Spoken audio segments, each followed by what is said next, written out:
All across the known universe, innocent voices cry out for the Masters of Lore!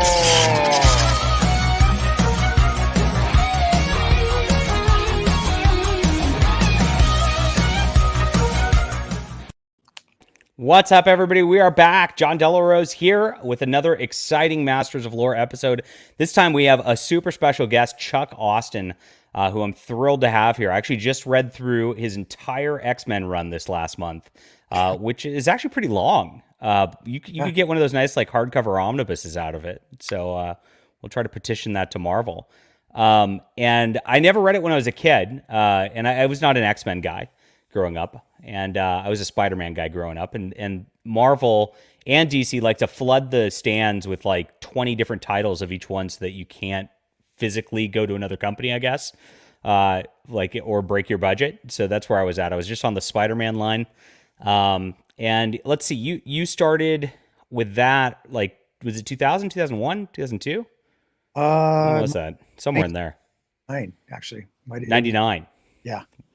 Yeah, and you at least went through like 2003 or even longer. 2000? No, it wasn't that long. It was only about 3.5 years. So 3.5 years. Okay. Yeah. Cool. And you also did some work on Superman, as I recall. And what else did you do back then? We can pull up your wiki. Justice League, just like Avengers, all kinds of stuff. And I did a ton of fill-in work. Mostly I was an X guy. I did US War Machine. That's kind of how I got into Marvel in the first place. I drew Elektra that was written by Brian Michael Bendis. Oh, wow. You were an artist too. I didn't even know that. Yeah. No, I'm still an artist. I work. You're still an artist. Yeah. Awesome. Oh, cool. So I only knew of you as a writer, and that's great. So a lot of writers also start as artists, I noticed, and then kind of migrate into things a little bit. So you got your start on U.S. War Machine, you said. So how'd you hook up with Marvel at that point? I was working in animation. I was the assistant director on King of the Hill, and oh, really? Wow. Yeah, and we would have these long hiatuses in between seasons sometimes while we were waiting for the network to pick us up. So we would work on either personal projects or try to find interim jobs, interim work. And I was doing some stuff to show some friends that I worked with how you could do a comic using CG. And I did as an example, I did a War Machine 8-page intro to a series. And everybody that I showed it to at work liked it so much they said you should send it to Marvel. So I did, and then Joe Quesada called me back and said, "You want to do work for us?" So that's awesome. Well, that's a nice way in. You stuck for a while. Good stuff. Yeah. And then I know you went to DreamWorks, which is actually kind of just down the street from me here. Yeah. And so you've been working with them for a while. Have you been on any of the like big films? Like, would we kind of know your work and be able to see what you did there? You'd be able to find my work. I was a TV guy though. I didn't work in the films division. Okay.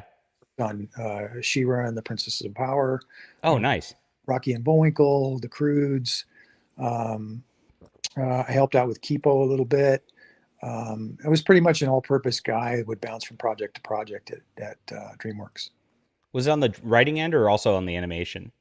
I was strictly an animation guy. I was in support of the people who were usually writing what we call a writing EP.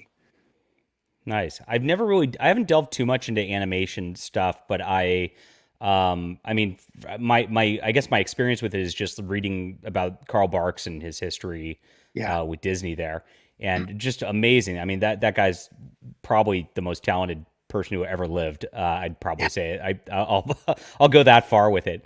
So you've got a nice history there that's very similar. It sounds like to the master there. I would say the history is similar. The talent level is not. Aw, that's nice of yourself. Cool. So X-Men and all this back in the day. So okay, so you've got some stuff from Eclipse, Alien Encounters. Eclipse was a cool comic company, and I've been discovering more of their stuff as I've gone on with stuff. Like they really had a lot of interesting properties that a lot of people kind of don't pay attention to these days, which I don't know what happened to them. Did they just go out of business like everybody else in the 90s? I guess so. I actually don't. When I got out of comics, I got out of comics. You got out completely. Yeah, I wasn't. All right. We'll get into that, I guess. And here's slave labor graphics. That was cool. So my ex-girlfriend in high school actually packed their shipments in their basement in San Jose because they were based out of San Jose. Yeah, they were. Yeah. So I had a little bit of a connection to them back in the day. Oh, okay, cool. And that's it. Otherwise, I was just a reader until 5 years ago when I decided to release my own. Had some fun with that. Now you were a part. What's that? I said you did. Cool. What'd you do? A bunch of stuff. I mean, I've got a we do Kickstarters about 3 times a year. And, oh, nice. Yeah, I make a full-time living off that mostly. So it's kind of fun. That's great. So this is 2/3 of your X-Men run. I couldn't find the third book. I think I put it in my office or something like that. But they're collected in these nice collected editions, my friends. The first one is called, what's the first one called? This is Trial of the Juggernaut Reloaded. The first one is Chuck Austen. Unstoppable. Unstoppable was the first one. Okay. And you start with a run. They basically shifted your artists pretty much every arc, so you did not have a lot of consistent art on here, I think, which probably was a detriment to the book at the time. Having consistency always helps. Yeah. But so you got on with these characters, and from what I could tell, like your writing style, what you were very interested in pursuing was like a lot of relationship drama. Yeah. And like kind of a soap opera sort of setup, even so far as to like do the like leaving at the altar of marriage. They're about to get married. It was Havoc and Magneto's daughter. What's her name? Lorna Dane. Yeah. And so Havoc leaves her at the altar for a human girl, and then Lorna kind of goes crazy. Yeah. Which was a fun arc, I thought. So what do you just draw on towards those human interactions in writing, or what's your thoughts on the soap opera elements? Yeah, absolutely. I'm drawn towards it. I mean, I grew up watching soap operas with my mom, but I was drawn to the reason that I became a Marvel guy instead of a DC guy was the soap opera elements. I was a huge Spider-Man fan when I was a kid. I loved the wisecracking superhero, but I also loved the Mary Jane and Harry and Gwen Stacy and all of that stuff going on in the background as well. And John Romita was so well suited for it because he was originally a romance artist for the most part. So, yes. It always cracks me up when people say, "Oh, why did you do that?" Well, that's sort of what Marvel's original style was. So I thought it was all about that. That's why I was drawn to Spider-Man too. It's like, I mean, there's superhero fights. I mean, it's people punching each other. Okay. Yeah. But I almost like try to like, skip past that as quickly as possible and get back to like, okay, what's happening with Peter now? Is he going to hook up with Black Cat or is he going to hook up with Mary Jane? Exactly. And that was kind of fun. And actually, I was of a difference. I actually liked it when he was married to Mary Jane. I thought it provided a different balance to the character, and you don't really see that a lot in comics. Yeah. With stable relationships, especially. So I'm kind of sad they removed that. That got me outraged in quitting comics at the time when they did that. Oh wow, really interesting. I was like, gosh dang it, they destroyed the spider marriage. Yeah. I think that happens a lot. We actually have our first guest who's back first. Chuck Dixon is on a Zoom call, and Mike Barron is also on a Zoom call. That I think it's for a business meeting of some sort. But we have Mike S. Miller, who worked on Superman, Injustice, and all the things right here, and actually Shadow of the Conqueror right now, which is a great fantasy graphic novel on Indiegogo. Say, hey, Mike, how you doing? This is Hello. Chuck Austen. What's up, Chuck? Not much. How's it going, Mike? We're going over his career here. Pretty well. Yeah. So by all means, don't let me interrupt. I read all this, and this is like so. I'll just be honest, guys. This is regarded as one of the most hated, like awful runs of X-Men in history. But honestly, I read this entire thing in less than a month. I just plowed through it. I thought it was pretty good. I don't know why everybody's upset with it. And I was 18 at the time, maybe 17 at the time when this was coming out. And I heard in the comic shop, just like people would say your name like it was like a bad word. But I never had read it. I didn't know what it was about. Interviews, is it, John? I don't get it. Like, why were people outraged by it? Do you even remember? Like, you must. No, I mean, in some cases, yes. Yeah. In some cases, no. I mean, I was younger. I didn't always handle the new burgeoning internet as well as I probably could have. So you were on online message boards going back and forth with comic fans. I was, yeah. And it was, I'm sorry. well, it was we I'm didn't there know. with you, dude. I'm there. I was there. Yeah. This guy got in a lot of trouble. Let me tell you really? that. Yeah. On the so- DC message boards. Yes. Yeah, I mean, yeah, we had no idea. It was new when I was starting, so a lot of people were figuring it out, and I didn't always handle it as best as I could. People would jump on me about not liking my stuff, and I would fire back, and probably not the best approach. But the fact is that I've figured it out in the ensuing years, because what I was doing in comics actually made me very valuable in the animation business. A lot of the soap opera relationship stuff that you're talking about. Yeah, people love that in cartoons, especially. Yeah, that heart stuff goes over big. But the fan base in comics is different. They're often looking for something. They're looking for a different form of entertainment than sort of a general audience. And so, I really loved the nurse that you brought forward. That like she was. I mean, there was so much you really pushed conflict, and I think that's important for development and character. And so that might have been what upset people, because they look at they look at Angel and he's in conflict with somebody else over, and they're butting heads in the story, and it's like, that's my favorite character and he's acting like an asshole, right? But people do act like assholes in those situations for real, right? They do. And it was interesting. So this nurse character that Chuck developed here, which unfortunately, like, she really didn't get developed upon later in the after you were off the book.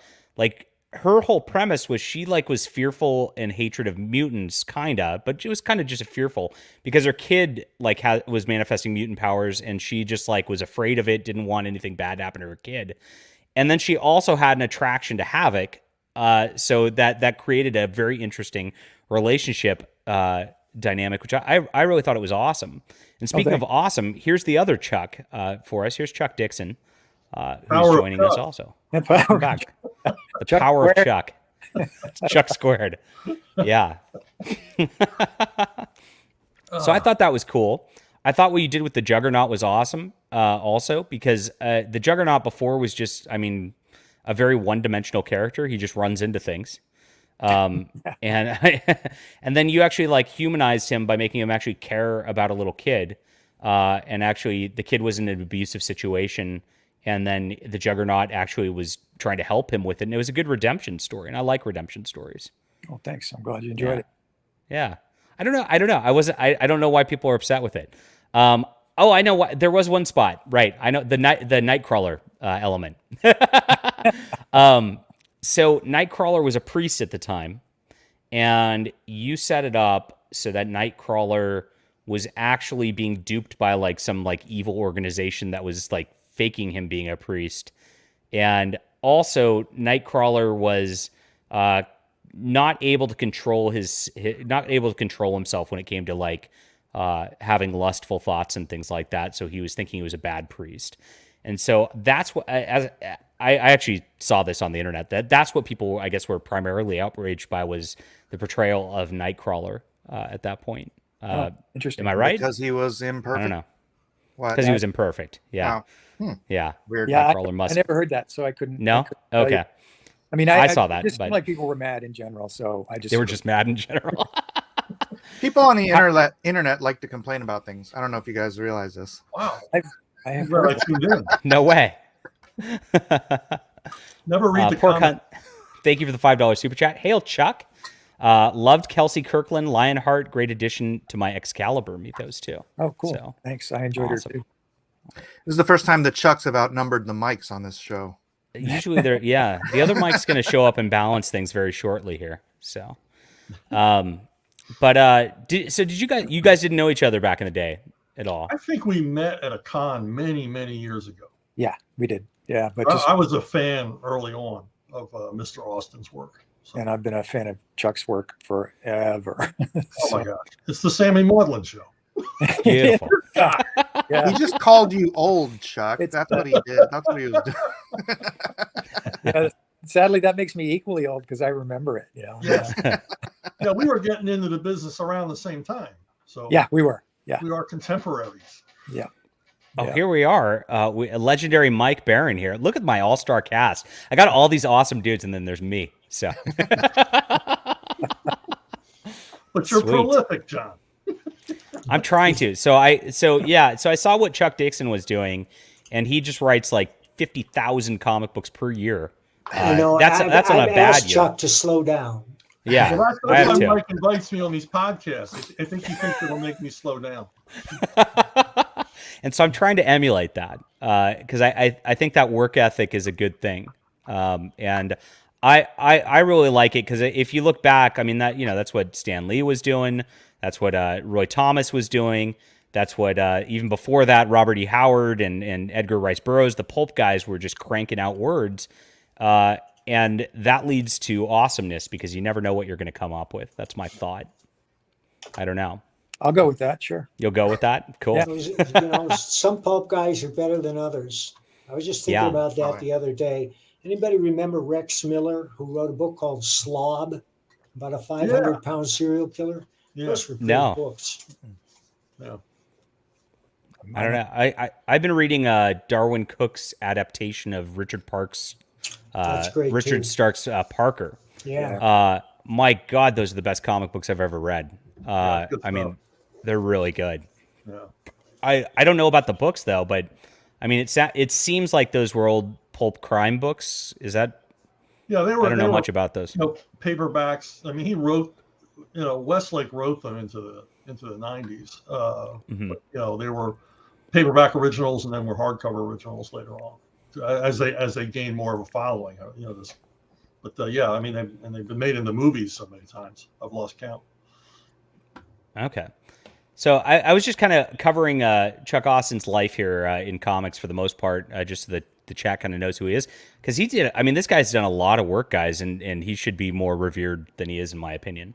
And so I'm working on it, Chuck. I'm trying to be your PR guy, your hype guy. Did he tell you about Badger? Yeah. Did he work on Badger? I was. I did an issue. I drew and inked an issue, and I inked Bill Reinhold for a number of issues. Really? Yeah. Oh, cool. Mike, I would say in a lot of ways, Mike was the guy who was responsible for pushing my career into being a professional, because I had just done sporadic work up until that. What a terrible person for him to do that to you. Yeah. Gosh. Yeah, you could have done something. Mean. Anything else? See, JEC in the comment sections has written Lee Marvin Point Break, which is an interesting mashup. Yeah. JEC, you mean point blank. Nice. Oh my gosh. Yeah, cool stuff. So you left comics. Was it DreamWorks hired you, or was it you're like, I'm out of comics because this is getting, I'm sick of all this nonsense on the message boards and all that, and it's not going well. What made that transition for you to kind of get He out of wanted the a medium? paycheck, John. Oh, He he wanted wanted a to paycheck. feed his kids. There you go. Yeah. Mike knows the deal. That's basically. I got bills to pay, man. That's how I got. Fair. Yeah, comics was not working out for me because of the early days of the internet, and it was just getting more and more of a struggle. I mean, literally, I was going to conventions and people were coming up and screaming at me at tables and stuff. So, Screaming at you? yeah. Wow. My favorite story, though, I have to say, is some guy came up with 2 boxes of my writing, and most of the books were in one box, and the other books, there were like 5 books in the second box, and he gave me 2 different colored pens to sign them each, and so I signed them exactly the way he wanted them to. And I said, "Is there a reason why you have the different colored pens?" And he said, "Yeah, the black ones are the balance of your run, and the red ones are the ones that I can read without wanting to gouge my eyes out." And I went, Wow. "Okay." I said, "Would you like them personalized?" I didn't know what else to say. So What was their problem with? That's a great retort. I honestly don't know. I agree. I mean, really, Wow. A lot of people were mad, but they wouldn't give me specific reasons. There was a couple of people that were really angry about Juggernaut.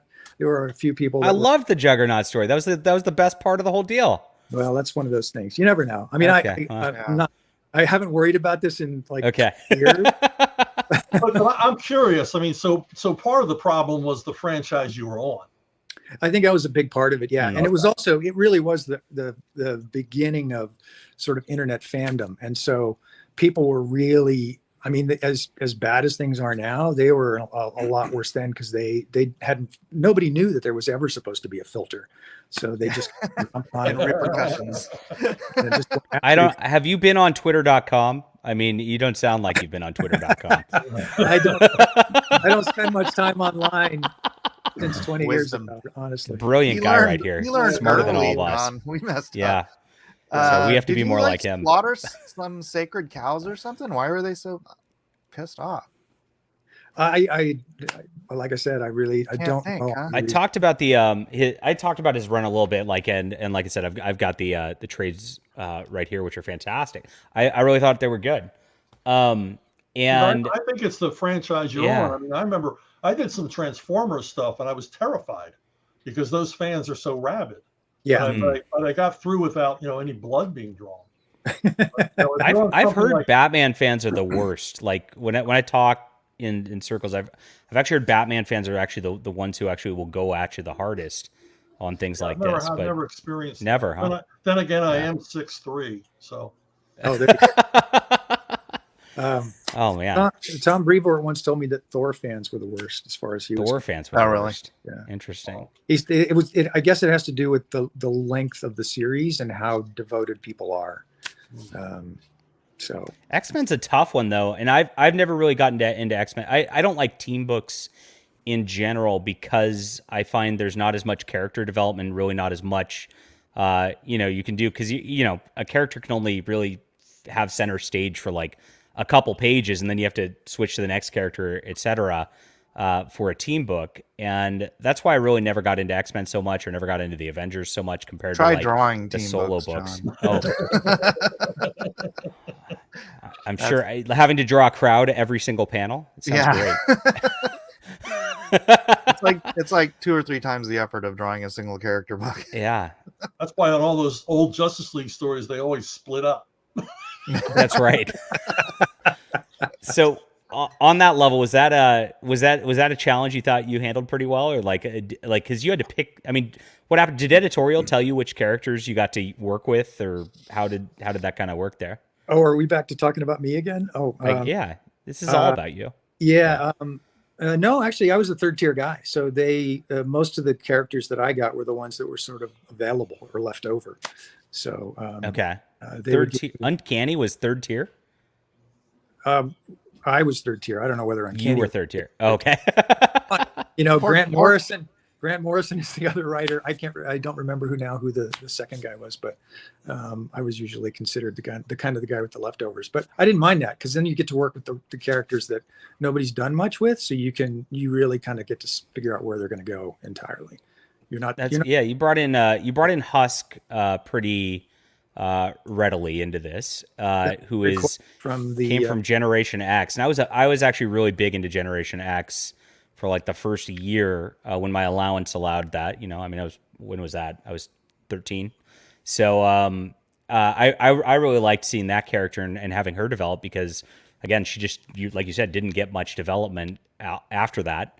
So it was kind of nice, and your run actually kind of culminates in it's like a Hatfield McCoy's like her group versus or is it the Guthries and the what's the other group?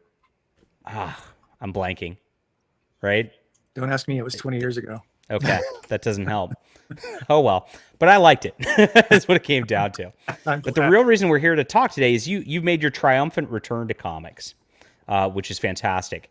And so you've been out of it. So that was, did you drop completely? Was it 2003? Was that the end of your kind of comic?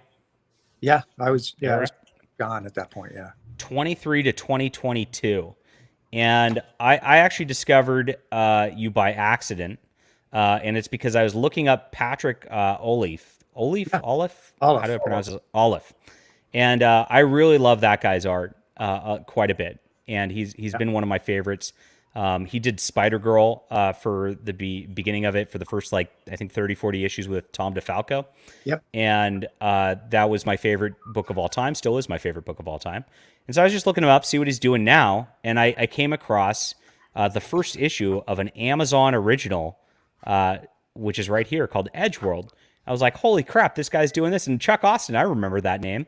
And so then I friended you on Facebook, and I just I read the first issue, and I enjoyed it, but I wasn't sure what was going on because it's very much a bigger arc. And then I waited for the trade paperback to come out, and I've got this right here, which is the Edgeworld book. It's 5 issues long, and it's a science fiction universe. What got you back doing this? Did you just have like a script laying around? And No, it was actually Pat that got okay. me interested in it. He and I had done a book called The Call of Duty that was kind of a post 9/11 book, and we really liked it, but it didn't sell anything basically. So, but we enjoyed working with each other a lot. So he and I became friends, and we check in with each other periodically over the years. And then in 2018, he got in touch with me and said, "Hey, I'm been doing this a long time. I would really like to do a creator-owned project." He said, "Do you want to do something together?" Because he and I had tried over the years to work on a project together, and we'd never been able to sell anything. And so I said, "Well, look, I'm in a position now where I can kind of afford to do it without any real problems. So why don't we just plan on self-publishing something?" So he and I worked up the first, I don't know, I wrote like 10 scripts or something like that. It was ridiculous, but I got so passionate and excited about it once we started talking about it. He started doing sketches. He started sending me stuff. And then I think we'd already started on the first issue when I had dinner with a friend of mine, Chip Mosier, who was running Comixology at that point. And I was telling him about what we were doing and how much fun we were having. And he said, "Well, did you know that we're getting ready to start publishing books?" And I said, "No, I had no idea." So it just kind of took off from there. We ran it through the process. It took, I think, about 4 to 6 months before Amazon finally approved it. And then they picked it up for 5 issues, and we went crazy. We had a blast. It was really a ton. Are the paperbacks, did they do a print run, or is it print on demand? No, it's a full print run. I've actually nice. got a box of them here. They did a deal with Dark Horse. So Dark Horse printed them up, and they're actually technically, I guess, the print publisher. They did a beautiful job. The book looks fantastic. That's awesome. Yeah, I'm very, very happy to have this. It's absolutely good stuff and cool alien designs. It's like a Western, so it's like a semi-Western sci-fi planet where all the aliens are kind of showing up here, and the humans are kind of reviled in this area. I think they think we're assholes or something like that. Yep. You must read the internet. Yeah. They're all on Twitter. So it's really cool. So it starts out like you did a really nice framing job with like this sort of like situation where this guy comes to this like older lady, and she's I'm not sure whether it's like a like divining situation where she like kind of shows him memories or something like that, or if it's like a technological thing. That part's I'm still not clear on that. What's happening? How's she giving him, imparting this information? She's a psychic, and she's psychic. She's looking at the what's called the Akashic records, where supposedly all the universe's information is stored. And so she goes in to show him information that the divine masters want him to know. And okay. It was what it was originally was a framing device so that Pat and I could tell any kind of weird Twilight Zone-y story we wanted to tell. And so she would take this guy back and show him a segment of a story that was centered around him somehow, but we would be able to kind of go back into what's the real world, the real time, and tell the story about Killian and Shay. And the characters basically in this little town that's kind of this frontier village. But you twisted this in the last issue with her with the framing here to where there seems to be a plot going on with it. I won't spoil it. So pretty cool. Really cool stuff. I love the green character designs. I think they look neat. They got almost a steampunkish vibe in some spots. Just like super clean panel layouts and all. Patrick's just an amazing artist. Here's Killian when they get back in time too, and he's just like a marshal of this world, this Edge world. Yeah.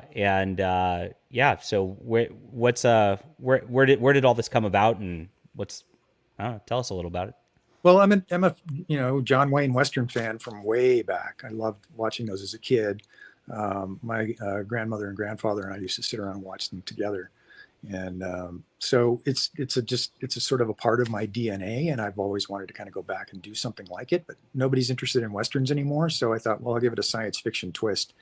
And after I was done with it, I showed it to a friend of mine, the first issue, and she said, "Wow, it's kind of like the Sheriff of Mos Eisley." And I went, "Oh, Yeah. man." That's when you start to feel like, oh, That's a good thing. everything is sort of derivative, but it's not, that wasn't how it was intended. It was really Nothing new under the sun, man.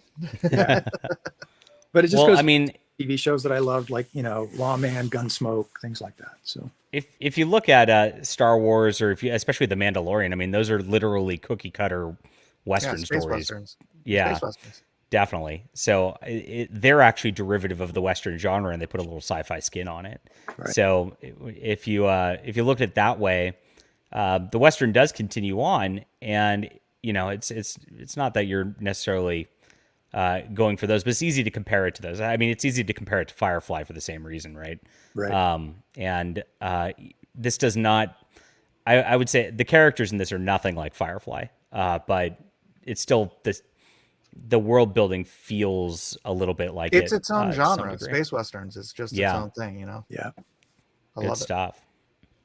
I'll have to check this out, You for were sure. pretty mean to the character over the course of this. Like the beginning, like Killian just gets like his whole life ripped from him at the very Yeah. beginning of this. Well, it's like you were saying, it's all about content. And I think, Yeah. it's essentially a detective series in space, and the detective has always got a tragic past of some kind. That's kind of how that genre works. Now, when you were working with this, because the mystery that unfolds here, and I'm just trying to like let people read this and not spoil the entire thing. It has a very science fiction-y concept to where it's like this. When you get to that mystery, it wouldn't work in like a normal Western setting, because that mystery is very much based on alien biology and things like that, which makes it really cool. Did you set out to do that to make sure it like this is science fiction, and it like put that stamp on it? Was that purposeful? Oh yeah, Okay. absolutely. I mean, really, for me, and as much as I love the old Westerns, it's the original Star Trek series that is often my kind of lodestone. I love those one and done kind of stories that they used to Me too. tell. They were always very science fiction-y, but at the same time, you're sort of referencing contemporary events. So it's just, and I mean, this was not something that we did expecting that it was ever going to sell. This was just purely a passion project, and we just loved doing it. So Those are the That's too best. bad, because this should sell, man. I mean, so it's so good, and like I've put this around comic servers and gotten some different people to read it and all that, and it's just like this is a matter of people needing to discover it, in my opinion, more than anything else, because I mean, you guys did a killer job on this. thanks. So, That's very nice of you. yeah. Now, Cool. curious, because you offer it both digitally. I mean, obviously it's on Comixology, but you also have a print run. Would you prefer people buy the digital or the print, or do you care? I mean, however they enjoy it is fine with me, but I'll be honest, I like the digital presentation because there's a way of putting it. It's very similar to the way we pitch animation now, where you put up a screen or an image, a storyboard at a time, and it's almost like flipping through a kind of a storyboard of an animation if you read it on Comixology. So as far as writing goes, I prefer that method because you get all your surprises back, you get your jokes back. No boys. We would literally read something in print and then go back and read it digitally just to see how it flowed. And we were surprised to find ourselves laughing at the digital version because the surprises come back. You don't know what the punchline is going to be until you get to that panel. So just from a writing standpoint, I prefer that. But as Now, far as was it drawn that way intentionally? Because it almost seems like it is. Because I put up all my books on Comixology, and you can get into what you're talking about is the panel view. I can't do it on the preview here, but when you're in your Kindle app, you can click on each individual panel. It zooms all the way in, so you can just see the one panel, and then you can go panel by panel. And I noticed that like with the layouts, there's no like weird funky like reaching into other panels like a lot of the modern stuff has, but it's very much like and I honestly I like this style better, to be honest. It's very clean and classic in all the layouts all the way through, but it does, because it makes every panel its own thing. Was it done intentionally for Comixology because of that? Was that Yeah, they request that you do it that way so that it works best in guided view. The Cool. whole idea is to try to help these things to sell through the guided view process. And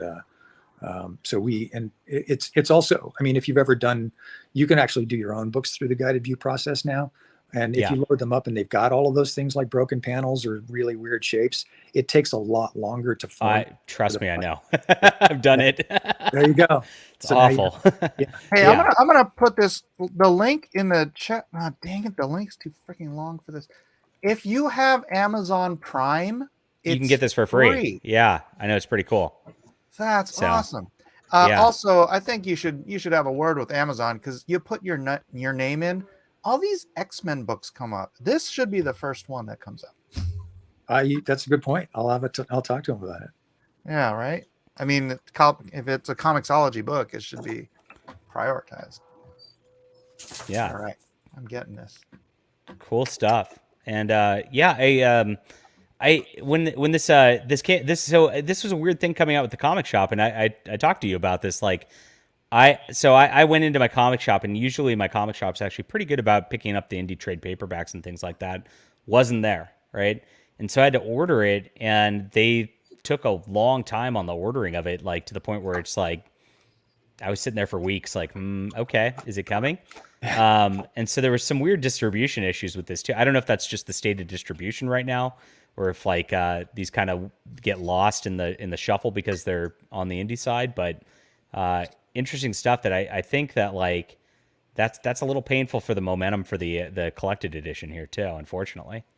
Yeah. But we're gonna try to fix that, Chad. I've got the link right here, so you can get this on Kindle Comixology, or you get it in paperback, guys. And please share it with your friends too. Let's support some good art here, because it's good stuff. If you want it signed, I suggest the paperback. True. Yeah, you don't want me. NFT. What'd you say? You don't want me signing your Kindle screen. No. Any questions in the chat, or do you guys? Puma Fist asked us about Chuck and my Punisher run, and I got a book to push here too. Oh, that's right.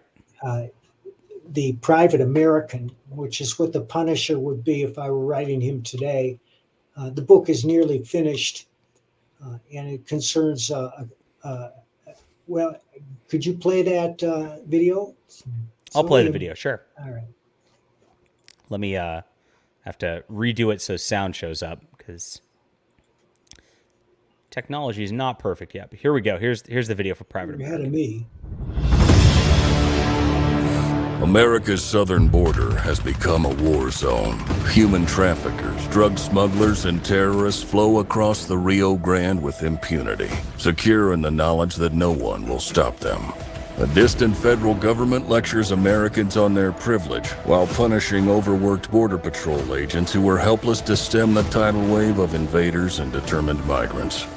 Second-generation Cuban-American Marcos Zamora is a military vet, more patriotic than most Americans. No longer able to ignore the chaos at his doorstep, he acts.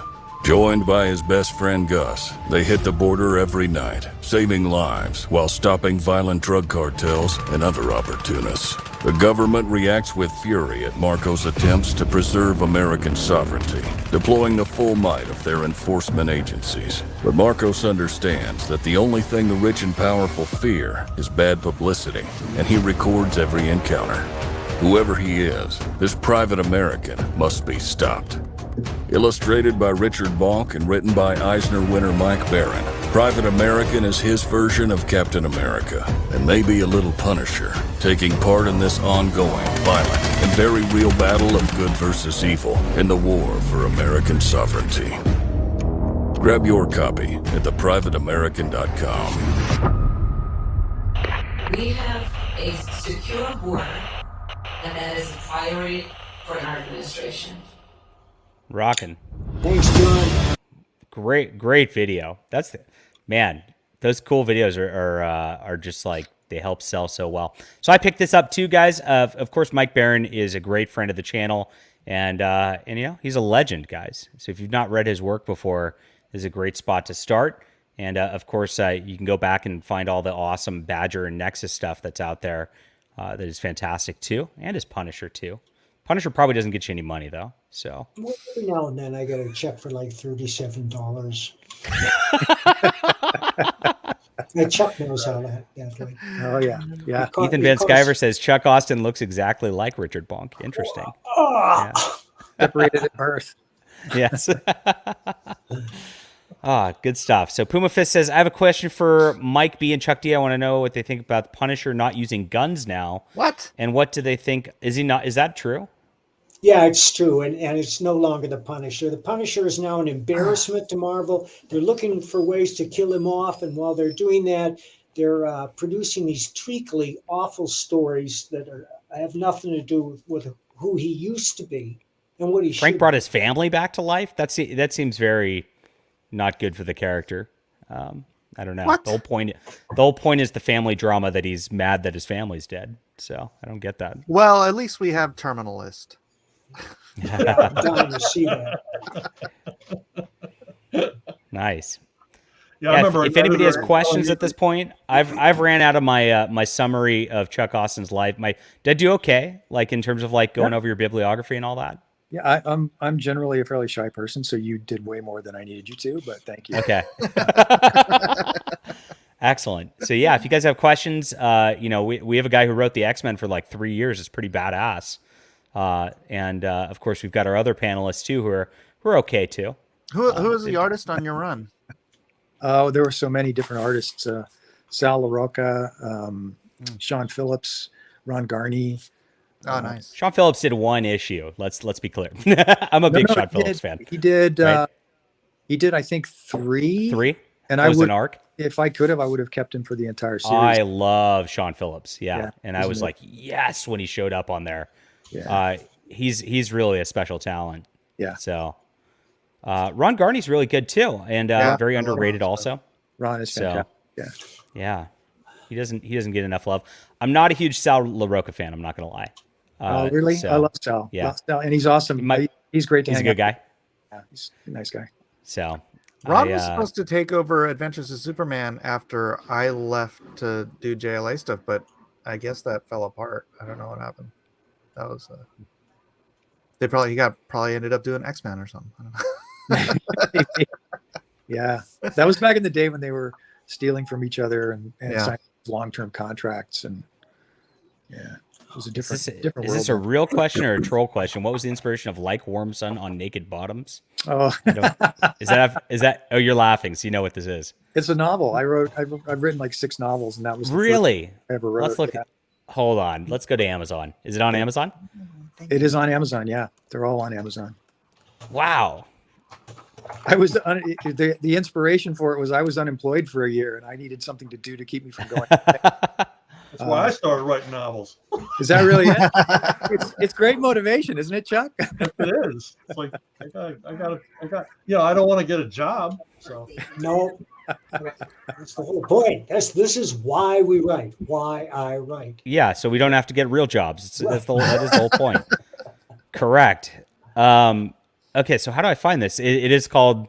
we How do I should find put your the title novels? in for one thing. They're hard. They're hard to find. They're hard to find. Yeah, Collector's Maybe items, my Chuck friend. Austen. they sold really well about 10 years ago, but they haven't. They've sort of. There it is. No, I'm sorry, not Naked Bottoms. Oh my gosh, this looks Explain scandalous. yourself, Chuck. This looks scandalous, Chuck. It was. It was honestly. It was. I woke up every morning and somebody said, basically, okay, here's the story behind it. I have a friend who, after I got out of comics, he said, well, you got to stay creative. Why don't you got to write something? And I said, well, I don't know if I want to do comics anymore. He said, well, you should write novels. You love novels. And I laughed because I said, how? I'm not a novelist. That had never even crossed my mind. Oh, Bright's got your books. And then, oh, you did? Oh, that's funny. Cool. So, well, thank you. I appreciate that. So what happened is I thought I had this weird idea. When we had done Tripping the Rift at Sci-Fi Channel, they had always been looking for a companion piece because you used to do things in an hour block back then. So Tripping the Rift was a half an hour long, and they needed something to go with it. So at one point, I pitched them this thing about an alternate dimension of that was a nudist world. And they loved the idea, but they couldn't figure out how to make it without showing the naughty bits, and how were they going to cover them up conveniently. Should have sold it to HBO. Little black rectangles all over every page. Yeah, they talked about every possibility, and finally they decided they didn't want to do it. So he said, "Why don't you turn that thing into a novel?" So I sat down, and it was a comedy. So I sat down, and every day my goal was to make myself laugh by the end of the day. And so at the end of it, I think I had about 300 pages, and put it up. This was the early days of the Kindle. I put it up on the Kindle to give it a try. And as they say, your first novel is kind of your sacrificial lamb. So you just see how people are going to respond to your work. And then after that, you've got your fan base that follows you around. So yeah, I wrote the first one, and it got a little bit of a mixed review, mostly positive, but there are some people that I think referred to it as the most sophomoric thing I've ever read in my entire life. Yes. Well, that's something. But on the other hand, a lot of people thought it was absolutely hilarious. I've made a number of friends out of it because you meet them at online or in conventions or whatever, and so it actually turned out to be a real positive thing. And I wound up writing 3 sequels and a couple of other books.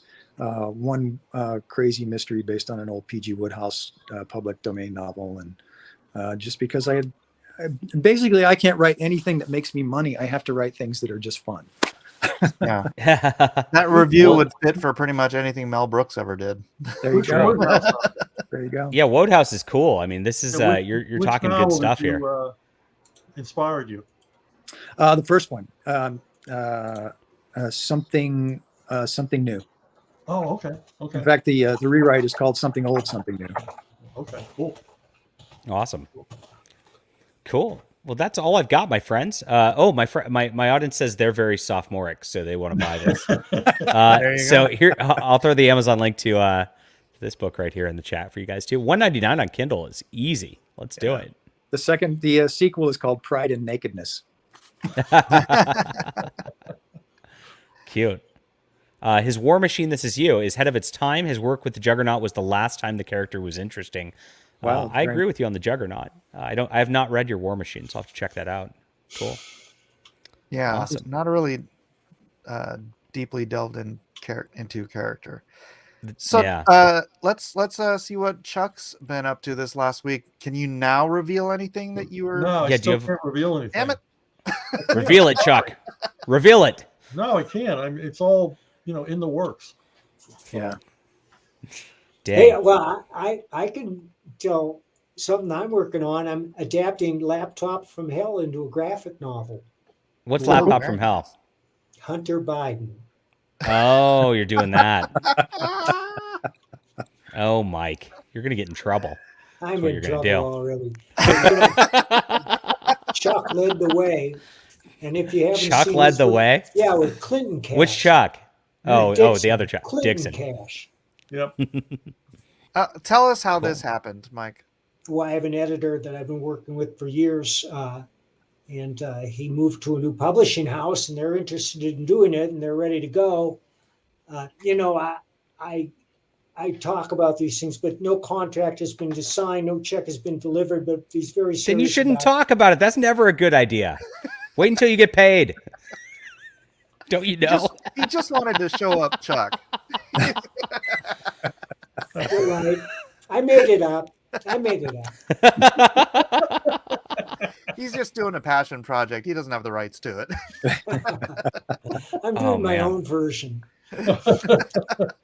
I just finished editing my last novel, Chat, which is the Immortal Edge on the Overmind campaign here. So if you guys were kind of paying attention beyond just the main comic book here, I was selling this as a comic book and a novel with the same character, which is Ayla Rin right here. And so my edit pass just got done. Then it goes off to my editor, and then we can get it to you in hopefully a couple weeks here. So assuming my editor doesn't slow me down. But if he hates it and have to rewrite a bunch of stuff, then we're gonna have have a delay, but please don't hate it, editor, if you're watching this. Not always. But yes, yes, right. So it's done, and we're moving forward, guys. Just trucking along with some fun science fiction stuff. And if you like aliens and weird immortality serums and things like that, like the classic pulps, you're gonna absolutely enjoy this. So check it out, please. And Smiller's got one book too. Yes, we are showing us all up. This could be a single Jeez. order if somebody orders a big order to get us over $250,000. Wow. 2,300 backers. Haven't even gotten halfway through this campaign yet. 25 days left. Yeah, doing all right. Doing all right. We're ramping up to do the second one. I've been going over the novel repeatedly because I'm doing the adaptation, so I obviously have to turn the novel into something similar, but not quite exactly the same. And there's a lot of stuff in there that I can't show. There's some pretty grim stuff in this section of the novel. And I'm like, adaptations are weird. They're very weird.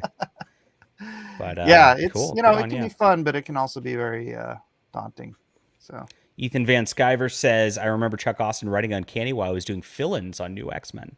Cool. Yeah. Yep. Guess we're working on the same property at the time. And that's it. That's all I've got. Does it any questions before I let these gentlemen head out? I guess because we've shilled all of our stuff. That's about all we can do. Guys, if you're looking for Private American, go to theprivateamerican.com. Cool. I know the grim parts. You guys asked a question. What did Ethan say? What is Chuck Austen doing now? That's why I was kind of showing his new book. That was the part I'm excited about. Edge World, which I actually have right here as a copy of. Really, really fantastic stuff, guys. I got to reiterate this. This is some of the better science fiction comics I've ever read. It's way better than Saga. I'll go there. So, did you get that off Amazon? No, I got it from a comic shop because I try to support my comic shop if I can. But you can get it off Amazon. And did that come out as issues or just come straight to trade paperback? It was straight to trades. Never print. It was available digitally as issues, but never as pamphlets. Oh, okay. And then it shipped out all the comic shops. Was he? I guess this is done. So you're technically not doing this now. What are you doing? No. now? I don't know. I don't know what I can say. Okay. I'm in the same boat as Chuck. There are other things happening, but I'm not supposed to talk about them yet. Cool. So we're going to see more of you in the comics world hanging out here shortly, I hope. Surprisingly, yes. Yes. Cool. People liked Edgeworld so much that I've been getting a lot of calls, and it's kind of surprised me. I'll be honest. No, Ryan Wilson, we are not asking that question. Ask Chuck what his favorite porn is. No, stop it. Stop it. I'll say it on the stream. My gosh, this is a classy stream, and these are classy people with me. I'm not classy, but they are. That's it. Yeah, cool. I've never read Saga, but it's got. I've had it recommended to me so many times. Is anybody familiar? I thought it was a little. It gets a little. For me, it's a little on the creepy, gets into weird furry stuff that I'm not exact. There's spidery porny type stuff, and that's not furry exactly. I guess spiders kind of have a little furry. Arachno but furry. Arachno furry, and I can't do that. I like your pretty green girls, Chuck Austen. That is this, or I'd say rather Pat's pretty green girls. She's let me see if I can pull up a nice image of her before she dies. He likes her colored girls. Is there a nice image of her before she gets You're spoiling it. Yeah, it's the first issue. You can spoil the first issue. I can skip through it. Look at this. So this is there's not really a nice close up or anything. You got to get Patrick to draw draw her all sexy and stuff to sell it. But that's a very nice There's some spicy stuff in here too. Yeah. Cool. So I don't know how much there is in Saga, but I saw a little spice in Edgeworld. This isn't that spicy. Yeah. Like, I wouldn't let my kids read it, but it's not like, as an adult, I don't think it's that spicy. Does that make sense? Yeah. Well, she's Yeah.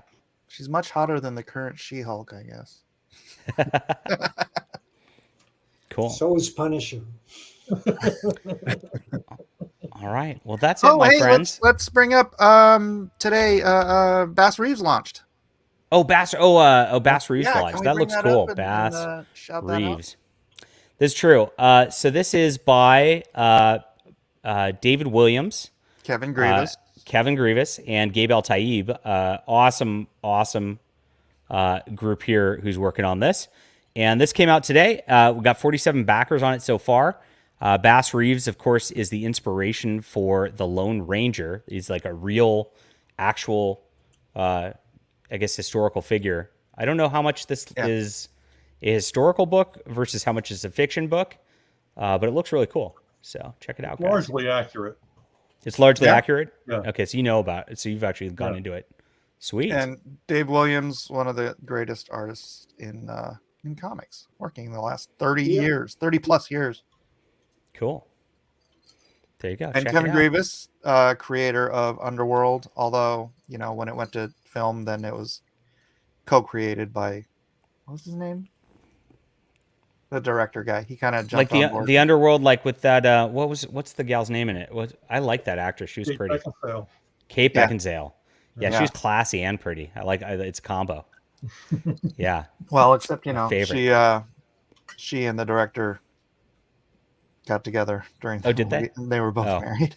I guess they weren't classy. That seems like a great place to end the stream, everybody. Well, thank you so much, Chuck Austen, for coming on. I really hope that this spreads like wildfire. I think it's a great book, and I'm glad you're back in comics. And thank you, gentlemen, for joining us. I hope you guys had fun too. As always, John. Cool. It was great seeing you guys. We'll be back. I'll end the show right here. The dogs are saying